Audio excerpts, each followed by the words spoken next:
আসসালামু আলাইকুম। আজকে আবারও চলে আসছি একটা 1 পাউন্ড চকলেট কেকের ডেকোরেশন নিয়ে। আমি প্রথমে 3টা স্লাইস করে নিয়েছি। প্রথম স্লাইসটা বসিয়ে এখানে চকলেট ক্রিম দিয়ে দিয়েছি। এরপর এর উপর দিব হচ্ছে চকলেট গানাশ। আমার চকলেট কেকের বিশেষত্বই হচ্ছে এই চকলেট গানাশটা। আমি মনে করি গানাশ ছাড়া চকলেট কেক একেবারে অসম্পূর্ণ।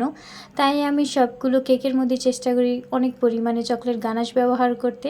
চকলেট গানাশটা ব্যবহার করলে কেকের টেস্টটা অনেক বেড়ে যায়।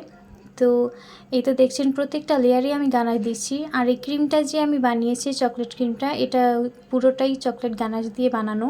অনেকে হচ্ছে কালার দেয়, ইমালশন যেটাকে বলে, চকলেট ইমালশন দিয়ে হচ্ছে ক্রিম বানায়। আমি আসলে ওটা করি না, আমি সব কিছু চকলেট দিয়েই করি। আমার চকলেট কেকের A to Z চকলেট দিয়েই হয়।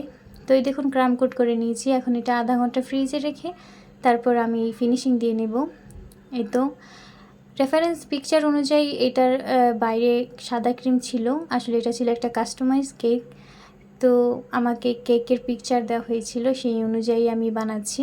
এটার উপরের ক্রিমটা হবে সাদা, আর এক সাইড সাদা থাকবে, এক সাইড গানাশ দিয়ে ড্রিপিং করা থাকবে। এই তো তার জন্য আমি এটাকে একটু ভাগ করে নিয়েছি যেন সমান সমান হয়।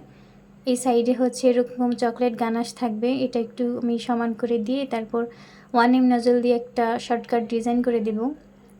এর মধ্যে টপার থাকে হার্ট শেপের, টপারগুলো খুবই সুন্দর লাগে।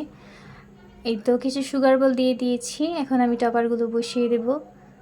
টপারগুলো আমি একটু বড় বড় বানিয়েছি, আসলে রেফারেন্স পিকচারের মধ্যে টপারগুলো আরেক সাইজ হয়তো ছোট ছিল, তবুও মাশাআল্লাহ অনেক সুন্দর লাগছে কেকটা। এখানে কিছু সুগার বল ছিল। এই তো আমার কেকটা সম্পূর্ণ হয়ে গেছে। আর এই সিম্পলের মধ্যে গর্জিয়াস কেকটা আপনাদের কেমন লাগলো অবশ্যই আমাকে